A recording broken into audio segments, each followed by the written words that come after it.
अस्सलाम वालेकुम। Overseas voice TV से मैं हूँ शाहरुख सुहेल। नाज़रीन किराम, नासूर लीग जिसे मैं पाकिस्तान का सबसे बड़ा नासूर कहता हूँ हमेशा, इतना झूठ बोल रहे हैं ये लोग, मईशत के हवाले से इतना झूठ बोल रहे हैं, ये ज़मीन आसमान मिला रहे हैं ये कह करके कि हम मईशत में बहुत ज़्यादा तरक्की कर रहे हैं, पाकिस्तान बड़े मुख्तसर वक्त में मईशत के मामले में बहुत ऊपर जा रहा है। ये सरीहन झूठ बोल रहे हैं, ये सरीहन बकवास कर रहे हैं, ये आवाम को धोखा दे रहे हैं। इनको ये अंदाज़ा ही नहीं है कि ये सोशल मीडिया का दौर है, कोई बात छुपी नहीं रहती, किसी किस्म की कोई मईशत ऊपर नहीं जा रही। ये सब जुगलबंदियां हैं, ये वही जुगलबंदियां हैं जो इसहाक डार अपने दौर में पहले भी करता रहा है, और इसको करोड़ों डॉलर उस वक्त भी जुर्माना हुआ था कि इसने गलत अदाद-ओ-शुमार पेश किए थे। इसने वर्ल्ड बैंक के हवाले से को भी धोखा देने की कोशिश की थी, इसने यूएनओ को भी धोखा देने की कोशिश की थी, जिसकी वजह से फिर इसको जुर्माना हुआ था। ये लोग झूठ का कारोबार ही करते हैं। ये बज़ाहिर ये सारे के सारे लोग ये बड़े अपनी तरफ से सोम सलात के पाबंद भी बनते हैं, ये उम्र हज पे भी जाते हैं, इनका इनका जो धंधा है वो या तो झूठ है या फिर वो गंदी वीडियो फिल्में हैं। इसके अलावा इनका कोई कारोबार नहीं है, लूट मार के सिवा इनके पास और कुछ नहीं है। ये बिल्कुल झूठ बोल रहे हैं, सरीहन झूठ बोल रहे हैं कि मईशत ऊपर जा रही है। मैं चैलेंज करता हूँ इस बात के लिए कि आप की मईशत इस वक्त जो ग्रोथ रेट है आपका, वो 1% के इर्द गिर्द घूम रहा है। अभी कुछ दिन पहले तक ये 0.99% था, यानी 1% भी पूरा नहीं था। आप इमेजिन कर सकते हैं ये बात। और यही ग्रोथ रेट इमरान खान साहब के दौर में 2021 में, आप गूगल पे जाकर सर्च कीजिए, मेरी बात पे यकीन मत कीजिए, आप गूगल पे जाइए, सर्च कीजिए, वहाँ लिखिए ग्रोथ रेट 2021 का देखिए। वैसे तो सहाफ़ी कहते हैं, जो मुखालफीन में से हैं वो सहाफ़ी भी कहते हैं कि उस वक्त 6 ग्रोथ रेट जो था वो 6 था, लेकिन अगर आप गूगल पे जाएंगे तो वहाँ आपको नज़र आएगा 6.51%, यानी 6.5% तक इमरान खान साहब ये ग्रोथ ले गए थे, और ये पाकिस्तान की तारीख का हाईएस्ट ग्रोथ रेट था। तो मुझे बताइए कि क्या उस वक्त मुल्क तरक्की कर रहा था या इस वक्त मुल्क तरक्की कर रहा है जबकि ग्रोथ रेट 1% है? ये आपको बेवकूफ़ बनाने के लिए कभी स्टेडियम की बत्तियां लगाते हैं, कभी ये झूमर मंगवा के आपको दिखाते हैं, कभी ये आपको कंसर्ट में मशगूल करते हैं ताकि आपका जहन चेंज किया जाए। जैसे अभी कराची के स्टेडियम का इफ्तिताह दोबारा किया है, यानी एक दफ़ा इफ्तिताह फिर दोबारा किया, और इफ्तिताह करने वालों में खैर से आप देखिए कौन कौन सी शक्लें खड़ी हुई थी वहाँ पे।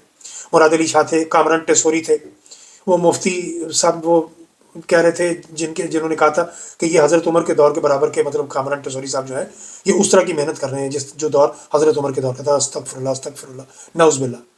हमारे मुफ्तियान कराम भी इतने गिर चुके हुए हैं नीचे के, हम इनके बारे में अब क्या बात करें यार, छोड़िए, दफ़ा कीजिए, दिल दुखता है। लेकिन बात मैं कर रहा था ग्रोथ रेट की, और ये स्टेडियम की दोबारा आपको इफ्तिताह कर दिया, क्योंकि पहला इफ्तिताह ठीक नहीं हुआ था, उसमें थोड़े थोड़े कीड़े नजर आ रहे थे, तो उन्होंने सोचा कि इसकी सर्जरी दोबारा करके कीड़े निकाल के तो इसका इफ्तिताह दोबारा करना चाहिए, और उन्होंने इसका इफ्तिताह दोबारा करके आपको एक दफ़ा फिर एक नए ट्रक की बत्ती के पीछे लगा दिया कि देखा जनाब हमने स्टेडियम बना दिया। बहरहाल पाकिस्तान की टीम को बहुत मुबारकबाद कि बड़े अरसे के बाद उन्होंने एक अच्छा रिकॉर्ड बना दिया है, चलें शुक्र है, कोई खुशी तो मिली कौम को, वरना ये लोग तो हर दिन कौम की खुशियाँ लूट के सोते हैं। लिहाजा कहना मैं ये चाह रहा हूँ कि ग्रोथ रेट इनका 1% के इर्द गिर्द घूम रहा है। ये बिल्कुल सरीहन बकवास कर रहे हैं, झूठ बोल रहे हैं। स्टॉक एक्सचेंज का अगर आपको ये धोखा देने की कोशिश करें तो इनकी बातों में मत आइएगा, इसलिए कि स्टॉक एक्सचेंज का ताल्लुक आपकी ग्रोथ से नहीं होता। फैसलाबाद की 40% स्पिनिंग मिल्स बंद हो चुकी हैं। स्पिनिंग मिल्स की बात कर रहा हूँ, मैं बात कर रहा हूँ, बाकी मिल्स जितनी बंद हुई हैं वो तो 200 के करीब है।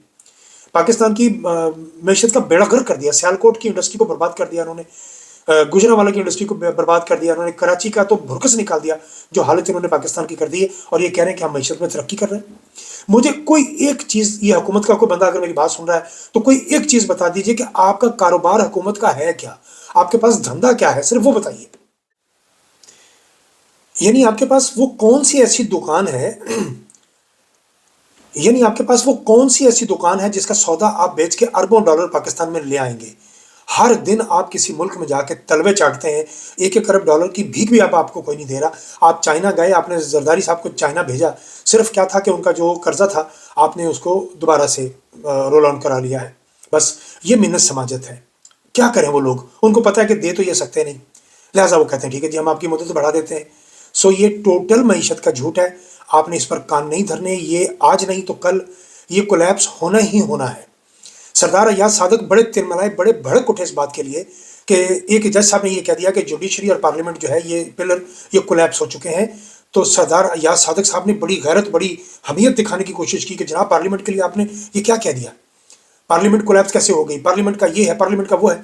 پہلی بات تو یہ کہ سردار ایاز صادق صاحب، آپ کا نام سردار ایاز صادق ہے، آپ صادق بھی ہیں، آپ ایاز بھی ہیں، آپ سردار بھی ہیں، آپ کو اپنے نام کے معنی تو آتے ہوں گے نا؟ خالی صادق کی بات کر لیجئے تو آپ سچے ہونا چاہیے آپ کو۔ آپ ہر دن اس سیٹ پہ بیٹھ کے، اس جھوٹی سیٹ پہ بیٹھ کے، جعلی مینڈیٹ کے ساتھ، جعلی اپنی جیت کے ساتھ آپ اس سیٹ پہ بیٹھ کے، جب آپ اللہ تعالیٰ کے 99 ناموں کے نیچے بیٹھ کے آپ روزانہ جھوٹ بولتے ہیں، تو آپ کا ضمیر آپ کو رات کو سونے سے پہلے ملامت نہیں کرتا؟ یا ضمیر آپ کا ویسے ہی مر چکا ہوا ہے؟ سردار ایاز صادق صاحب کو تھوڑا ذرا غور کیجئے کہ انسان کے اندر ایک بلڈ ہے، خون جس کو کہتے ہیں، وہ دوڑتا ہے۔ کیا وہ خون کبھی جوش نہیں مارتا اس بات کے لیے کہ یار میں کیا کر رہا ہوں؟ میں کن چوروں، لٹیروں، غداروں کی میں یہاں بیٹھ کے روزانہ مدح سرائی کرتا ہوں، اور میں یہاں کن کو بیٹھ کے ڈیفینڈ کرتا ہوں؟ جج صاحب نے کیا غلط کہا ہے کہ پارلیمنٹ برباد ہو چکی؟ اسی پارلیمنٹ میں سے آ کے آپ کے ممبران کو اٹھا کے لے گئے، آپ کی ضرورت نہیں ہوئی کہ بحیثیت سپیکر آپ کو کوئی بات کر سکے۔ کیوں؟ آپ کو پتا ہے کہ آپ جعلی سپیکر ہیں۔ آپ کو پتا ہے کہ میں اگر ان سے شکایت کروں گا جنہوں نے مجھے یہاں بٹھایا ہے، تو وہ میرا کچا چٹا کھول دیں گے، میرا فارم 47 کھل گیا تو میرا بیڑا غرق ہو جائے گا۔ بیڑے غرق تو نصر لیگ کے ویسے ہی ہو چکے ہوئے ہیں۔ سردار ایاز صادق صاحب، آپ بے توقیر ہو چکے، آپ کی سیٹ بے توقیر، آپ کی پوری پارلیمنٹ بے توقیر۔ یہ پارلیمنٹ نہیں ہے۔ میں معافی چاہتا ہوں، میں سخت لفظ میرے منہ میں آنے والا تھا، میں ابھی روک لیتا ہوں اس چیز کو، میں ابھی نہیں کہتا، میں ابھی تھوڑا سا اور انتظار کر لیتا ہوں۔ لیکن جو دھندا تم سب لوگ بیٹھ کے اس پارلیمنٹ میں کرتے ہو، بس اتنا ضرور کہوں گا کہ تم سے زیادہ طوائف معتبر ہے۔ کم از کم وہ جس چیز کے پیسے لیتی ہے اس میں اپنے گاہک کو تسلی تو دیتی ہے۔ اچھا جی، آگے آئیے۔ کے پی کے سے، پختونخوا سے نصور لیگ کا ایک ہی دانہ بچا ہوا ہے، اور وہ بیچارہ بھی مجھے لگتا ہے کہ کوئی 2 نمبر سے آدمی ہے، جھوٹ بولنے بیٹھ جاتا ہے۔ اچھا، میں ایک چیز میں آپ کو باور کرانا چاہتا ہوں۔ نصور لیگ میں شامل لوگ اور ان کے سپورٹران، آپ ان کی موسٹلی تعداد اٹھا کے دیکھ لیے، آپ کو یہ 2 نمبر لوگ نظر آئیں گے۔ یہ قبضہ مافیا کے نظر آئیں گے، یہ ڈرگ مافیا نظر آئے گا آپ کو، یہ جعلی ٹینڈر لینے والے نظر آئیں گے آپ کو، یہ کمیشنیں دینے والے اور کمیشنیں لینے والے لوگ نظر آئیں گے۔ یہ سارے لوگ وہی ہیں تقریباً۔ اختیار ولی ایک پیس بچا ہے پختونخوا سے، جو ڈیلی آ کے ان چوروں کو ڈیفینڈ کرنے بیٹھ جاتا ہے۔ ذرا جملہ اس کا ملاحظہ فرمائیے۔ کہتا ہے کہ اگر آپ ہمیں حکمران سمجھتے ہیں تو حکمران کی اطاعت بھی سنت نبوی ہے۔ وہ عیسیٰ نقوی نے بڑا اچھا جملہ جواب دیا۔ اس نے کہا کہ کیا اس وقت کے یہ سارے لوگ جو حکمران کی اطاعت کرتے تھے، کیا وہ 8 فروری کے الیکشن جیسے آئے تھے؟ اختیار ولی کو یہ کہتے ہوئے شرم ہی نہیں آئی کہ تمہاری ساری کی ساری پارٹی فارم 47 پہ آئی ہوئی ہے؟ تم جھوٹ اور مکر فریب کے ساتھ تم آئے ہوئے ہو، اور تم مثال کن کی دے رہے ہو؟ جن کے پاس ایک ایک جوڑا ہوتا تھا، جن کے پاس ایک ایک جوتا ہوتا تھا صرف، اور اس حکومت کی اطاعت کرنا کون نہیں کرے گا؟ اس حکومت کی اطاعت کیا تم لوگوں کی اطاعت کی جائے جو 5 سے 10 کروڑ کی گاڑیوں میں لوٹ مار کے پیسوں سے لی گئی گاڑیوں میں آتے ہو؟ 1000 گاڑیاں آپ نے پھر منگوا کے دے دی رشوت کے طور پر ایف بی آر کے افسران کو، جو آلریڈی نالائق ترین لوگ ہیں، جنہوں نے پاکستان کی معیشت کا بیڑا غرق کرنے میں ان کا بھی ہاتھ ہے۔ یہ تاجر کو خود جا کے بتاتے ہیں کہ تمہارا 1 لاکھ کا ٹیکس بنتا ہے، 20 لاکھ مجھے دو، 20,000 مجھے دو، 10,000 تم ٹیکس بھر دو، بس ٹھیک ہے باقی ہم دیکھ لیں گے۔ یہ خود جا کے تاجروں کی فائلیں تیار کر کے دیکھتے ہیں۔ یہ ایف بی آر کا محکمہ اس ملک کا بہت بڑا آکٹوپس ہے، یہ پیر جما کے پھیلا ہوا ہے، اور یقین کیجئے جتنی بڑی غداری، جتنا بڑا پاکستان کے ساتھ مکر فریب یہ ڈپارٹمنٹ کر رہا ہے نا، شاید ہی کو کر رہا ہو۔ اتنے کرپٹ اور اتنے بھیانک ان کے افسران ہیں، آپ کبھی ان کے اثاثے چیک کریں ایف بی آر کے افسران کے، آپ دنگ رہ جائیں گے کہ بندہ ذات کا کلرک ہے لیکن اس کی 2 کنال کی کوٹھی ہوگی ڈیفنس میں۔ یہ اتنے ان کے لیے 1000 گاڑیاں مزید آپ نے منگوا لی۔ کیوں اختیار ولی اپنی قبر بھاری کرتے ہو یار ہر دن آ کے بیٹھ کے؟ کوئی شرم کرو، کوئی حیا کرو۔ ثروت ولیم نے ایک بہت اچھا پوائنٹ ریز کیا ہے۔ انہوں نے کہا کہ ابصار عالم ہر دن میڈیا پہ بیٹھ کے فیک نیوز پھیلاتے ہیں۔ ابصار عالم نے یہ جو آئی ایم ایف کی ٹیم آئی ہے، اس کے حوالے سے فیک نیوز پھیلائی ہیں، اور اس کے علاوہ یہ حکومت کی طرف سے فیک نیوز پھیلانے بیٹھ جاتے ہیں۔ لیکن ثروت ولیم صاحبہ کو ایک بات یاد رکھنی چاہیے کہ بہت دن پہلے میں نے بھی یہ کہا تھا کہ یہ جو پیکا پھیکا شیکا یہ جو قانون بنا ہے نا، اس کا اطلاق نون لیگ کے ان بھونکوئیوں پر نہیں ہوتا۔ اور وہ جو چند ایک انہوں نے وہ خواتین، وہ غریدہ فاروقی، مونا عالم، اور وہ بینو پمبیری، بینو سلیم وغیرہ رکھی ہوئی ہے نا، ان پر ان کا اطلاق نہیں ہوتا۔ اور یہ جتنے بھونکوئیے چیخوئیے، حسن ایوب، ابصار عالم اور جیسے یہ لوگ ہیں، ان پر اطلاق نہیں ہوتا۔ صرف اطلاق ان پر ہوگا جو اپنے وطن کے حق میں بات کرے گا، بس۔ آخر میں ایک خبر بہت بوجھل دل کے ساتھ اور بڑے دکھی دل کے ساتھ، آپ نے وہ دیکھا سرگودا میں ایک تاجر نے ایک بچی کو کس طرح تشدد کا نشانہ بنایا؟ یار وہ ویڈیو دیکھی نہیں جا رہی، خدا کی قسم۔ میرے معاشرے کو کس کی نظر لگ گئی ہے یار؟ ہم یہ نو دولتیے جتنے ہیں نا، یہ اتنے چھچورے ہو گئے ہیں کہ یہ غریب آدمی کو سمجھتے ہی کچھ نہیں۔ इस कदर बच्ची पर तशद्दुद किया कि हॉस्पिटल में बिल आखिर वो बच्ची दम तोड़ गई, वो मर गई। लेकिन मेरा ये जुमला भी याद रखिएगा कि इस ताजिर को कुछ नहीं होगा, क्योंकि ये नौदौलतिया होगा यकीनन कोई, ये बहुत ही कोई परले दर्जे का घटिया तरीन और किसी घटिया ख़ानदान का आदमी होगा, वरना गरीब पर कोई इस तरह हाथ नहीं उठाता। ये नौदौलतिया, ये घटिया इंसान, ऐसे किसी एक शख्स को अगर सज़ा मिल जाए और चौक में खड़ा करके ऐसे लोगों को फांसी दे दी जाए, तो मेरा ख्याल है कि बाकियों के रास्ते बंद हो सकते हैं।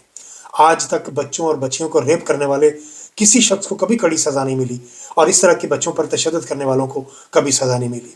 आपको वो एक अमीर ख़ानदान की बिगड़ी हुई वो औरत याद आई होगी कराची में, जिसने 3 अफराद को अपनी गाड़ी के नीचे कुचल दिया था, और वो आवाम को उंगलियां दिखा रही थी यूं करके, और कह रही थी तुम मुझे जानते नहीं हो, मैं कौन हूँ, क्योंकि वो भी एक बड़े घर की थी। और वहाँ पर भी हमारे अहलकार आके उस खातून को अपनी हिफाजत में ले गए थे, और आज तक कुछ नहीं हुआ। और उन्होंने पैसे दे दिला के, दियत के पैसे दे दिए, और फिर उन्होंने अपनी जान छुड़ा ली, और वो खातून आज़ाद हो गई। इस ताजर को भी कोई सज़ा नहीं मिलेगी। ये है मेरे मुल्क का कानून, सिर्फ गरीब के लिए। ये जितने उमरा हैं, अशराफियाँ हैं, ये हराम खोर हैं, हरामी कवानीन के तहत आते हैं, 26वीं हरामी आइनी तरमीम, गैर आइनी तरमीम के तहत आते हैं। लिहाजा इनको फ़र्क नहीं पड़ता, फ़र्क आ जाके गरीब आदमी को पड़ता है। अगर आप मुनासिब समझें तो चैनल को सब्सक्राइब कर दीजिए, अपने दोस्तों के साथ शेयर कर दीजिए, और घंटी का बटन ज़रूर दबा दीजिए ताकि मेरी हर आने वाली वीडियो आपको बर वक्त मिल सके। अभी तक के लिए इतना ही, बाकी बातें अगले व्लॉग में। बहुत शुक्रिया।